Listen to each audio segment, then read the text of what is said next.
Voltando a falar um pouquinho do debate, gente, alvo de acusações de Lula, Bolsonaro respondeu chamando o candidato do PT de mentiroso.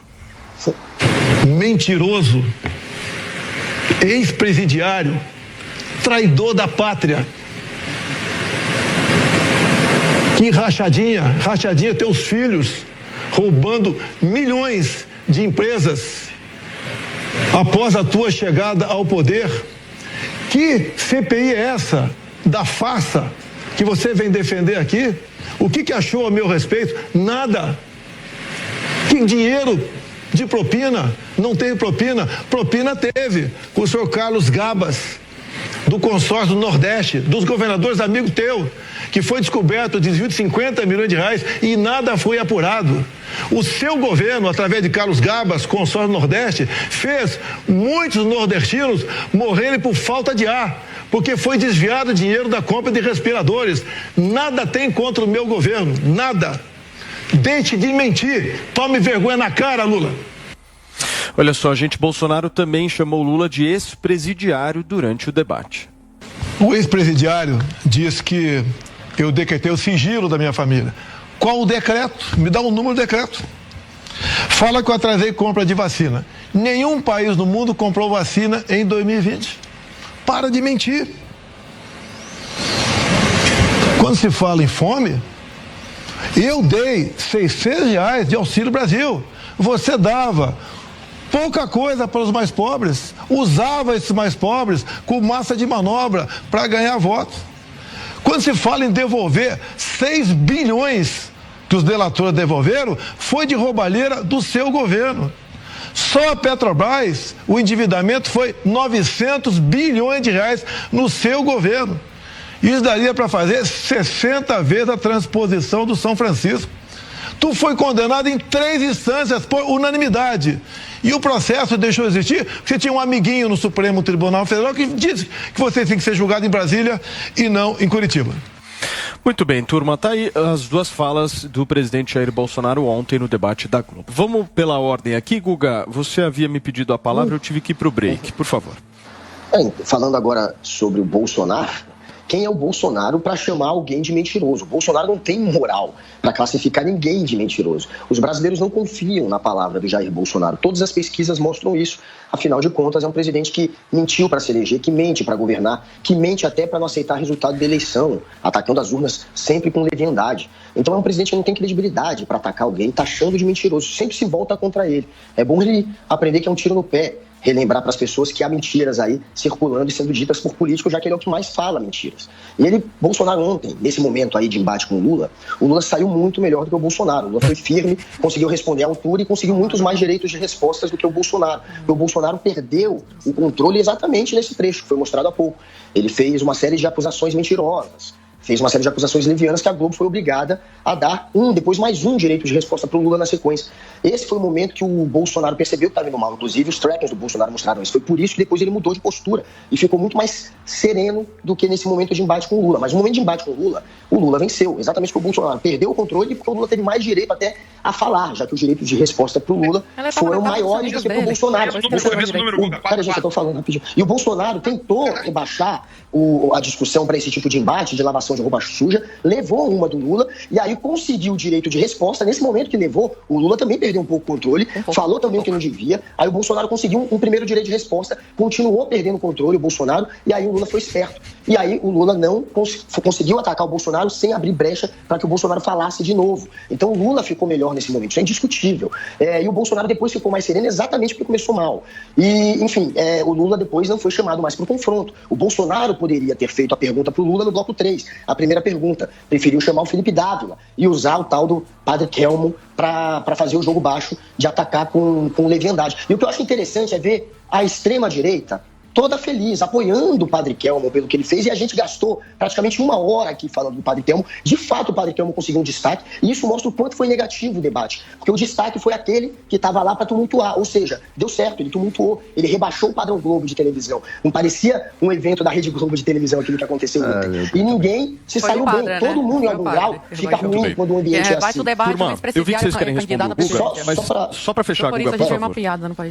Só para fechar, o Padre Kelmo, a acredito que o Bolsonaro vai ter que usar mais cortes do padre Kelmon atacando o Lula do que cortes dele próprio, né? Já que a intenção era fazer cortes negativos ao Lula. Ele vai ter que usar mais o padre Kelmon do que ele próprio. E periga. Tamanha clichês usados pelo padre Kelmon, né? A baixaria que ele fez ontem foi tão grande que eu não duvido nada dele ganhar votos até de eleitores do Bolsonaro, que eles adoram esse tipo de baixaria. E como é que tava? Acho que era o Conrado que queria... O Conrado queria pedir, tinha me pedido a palavra, em seguida o Paulinho Figueiredo. Nós estávamos falando sobre a questão do Bolsonaro chamar o Lula de mentiroso e ex-presidiário. Certo, Cubaninha? Por favor, Conrado, sua vez. Só para fazer, antes de com esse ponto, vale a pena a gente lembrar ali que o Guga fala que o PT não tem vinculação contra a igreja. O vereador do PT invadiu lá em Curitiba uma igreja, acabando com a missa. Vamos deixar claro, isso aconteceu agora. Inacreditável. Não, mas é isso aí, Isso é o que a gente tá vendo.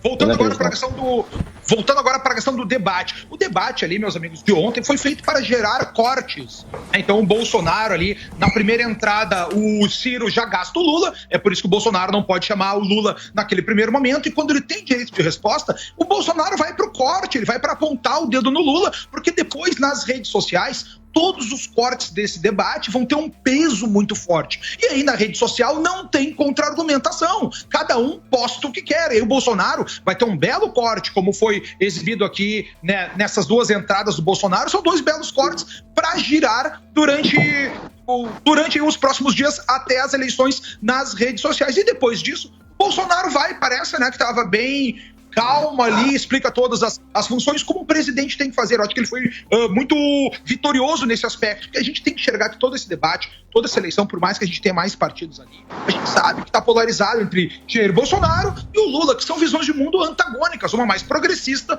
uma mais vinculada ao conservadorismo, uma mais vinculada ao coletivismo da esquerda, uma mais às liberdades individuais, e foi isso que o Bolsonaro fez. Eu acho que a grande chave... Tem dois cortes interessantes do Bolsonaro ali. Um deles é falar mal da Rede Globo na própria Rede Globo, né? Dizendo, olha só, eu acabei com a mamata desses daqui, eu tenho a coragem de falar isso dentro da própria Rede Globo. E a fala final do Bolsonaro, né? Fechamento, olha a sorte ainda, no sorteio ele sai por último ali, e ele pode fazer um fechamento mostrando os dois lados da moeda, que é algo que eu falo lá no Pânico desde abril, né? Que a gente tem dois lados, dois candidatos com visões bem antagônicas na relação com as drogas, um lado quer liberar as drogas, o outro é contra, né? Na questão da relação com Deus, da relação das religiões, com a relação com o aborto, todas aquelas práticas totais, ali com o próprio crime, né? Tem um lado que quer prender o bandido do celular, tem o outro que quer soltar o bandido do celular, e a grande pergunta que o cidadão tem que se fazer é perguntar o seguinte, ó, quem é que o bandido, quem é que o pessoal do PCC, quem é que o traficante de droga vai votar nessas eleições? O bandido vai votar no Lula ou no Bolsonaro? É essa a pergunta que tu tem que te fazer. E aí, a partir dessa resposta, tira tuas próprias conclusões. O debate ontem serviu para um grande festival de cortes, Paulo. E é isso que a gente vai ver perdurar aí até o momento das eleições. Muito bem, nós estamos ao vivo aqui na Jovem Pan News, são 11h09. Paulinho, sua vez. Deixa eu começar dando uma dica de livro. Sei que alguns aqui não gostam, mas eu vou dar o livro para as pessoas lerem aqui, Marx e Satã, do Richard Wurmbrand, tá? Quem quiser saber mais interesse, quem tiver interesse em conhecer um pouco mais, não notícia de jornal, nem página na Wikipedia, quem tiver um pouco mais de interesse em ler e conhecer sobre as conexões entre a doutrina da esquerda e o satanismo, pode encontrar mais informações nesse livro, é uma leitura muito interessante. Queria fazer Paulo, se você me permitir, um apanhado geral sobre a falta de... Eu estou com bastante chiado aqui. Nós estamos te ouvindo perfeitamente, pode seguir. Beleza. Eu queria fazer um apanhado geral sobre a falta de discussão de ideias no debate. Eu falei um pouco sobre isso no Jornal da Manhã, mas eu acho que vale ser explorado. Em primeiro lugar, assim, essa história de os trackers do Bolsonaro mostraram que ele se saiu mal e depois mudou de postura, que o cara acabou de dizer aqui agora, isso não existe, tá? Isso é fanfic. Tá absolutamente inventado. Não sei qual é a fonte, deve ser algum jornal, alguma jornalista, alguma coisa assim, ou às vezes é pura invenção. Mas só para deixar claro aqui, é absolutamente inventado, não teve nada disso. Eu conversei com a assessoria do presidente, não teve nenhum negócio de, começou, mudou de postura, não teve absolutamente nada disso. O Bolsonaro estava calmo, foi tranquilo, teve as posições dele. Agora, o ponto que chama a atenção da falta da